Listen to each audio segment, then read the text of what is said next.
Hello and welcome to this Darwin's Medicine Seminar. Today I'm talking about the unintended consequences of a successful launch strategy. We're going to talk about how product launches impact on the pharmaceutical innovation ecosystem and why you need to think beyond achieving your target and what might happen if you don't. Like all my seminars, today's is aimed at strategists in the pharma, medtech and other life science industries. If you find it interesting, then please subscribe, like and share it with your colleagues. And if you'd like to know more, then mail me and we can set up a virtual cup of tea. I recently surprised a senior executive. He asked me, "You can't be too successful, can you?" And I replied, "Well, yes, sometimes you can."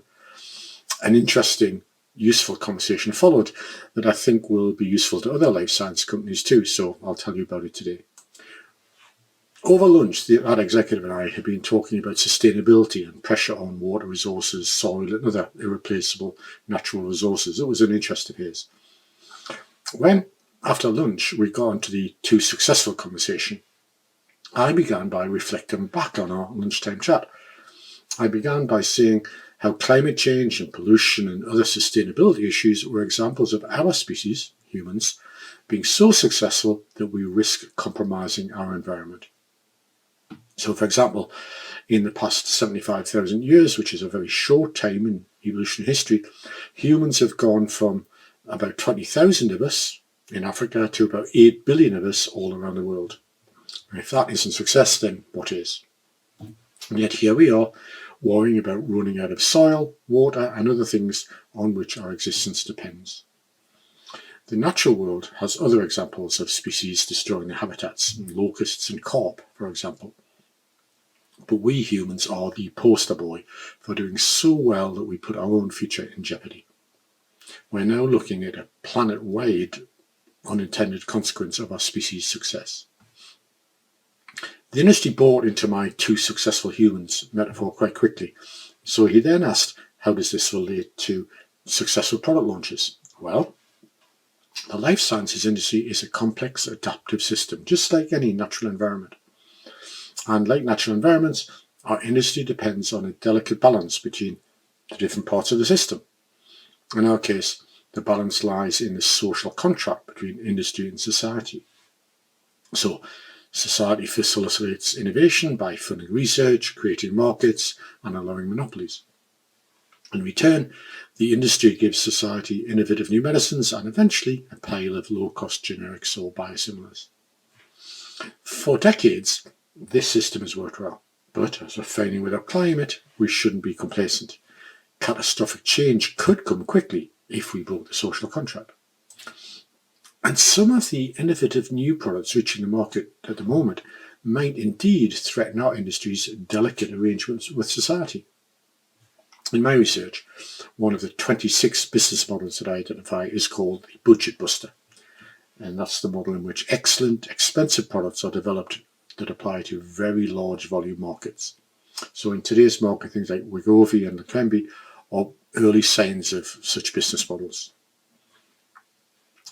They are aimed at the overweight and the old, so they have no shortage of demand and might even dwarf Humira, Lipitor and other historic blockbusters. And that's when we might start to worry about being too successful. You see, whether you think it's justified or not, Humira's large, persistent sales have become a stick with which to beat pharmaceutical companies' pricing policies and patenting strategies. We saw enraged responses, despite its efficacy, over Sovaldi. And after many years of commercial success, the recent huge reductions in insulin pricing in the US are seen by many as jumping before being pushed. These are all examples of society kicking back against very commercially successful products and complaining, if you like, about the terms of the social contract. You see, from society's point of view, drug pricing is a chronic issue, but these new budget busters are acute problems. In this context, strategists in the life sciences industry need to ask themselves, what might happen if several budget busters launched across different indications in only a few years? And any wise life sciences strategist would think beyond their own immediate commercial success to the wider impact on the industry and its social contract. It's entirely conceivable that we might see a backlash against exclusivity terms and pricing conditions. Goaded by social media and soundbite politicians, we might well see a dangerous populist backlash that makes innovative pharmaceuticals, or the business models which create innovative pharmaceuticals, untenable. What all this means is caveat subscriptor, which means let the seller beware. In the same way as the success of the human species is threatening our natural environment, so a flood of budget busters might grow the industry's profits tomorrow, but destroy them the day after that. To avoid this, the industry needs not only to demonstrate the value of its new products, but also learn how to share that value equitably and generously with society, with the society that makes its existence possible.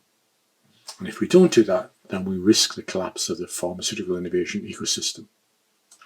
If you'd like to know more about what we talked about today, then you can find over 300 articles at my website, which is in the links below. Better still, let's have a virtual cup of tea together. I'm always interested to hear from people who, like me, are fascinated by strategy, business models, and the evolution of the life sciences industry. Drop me a mail and we can set that up.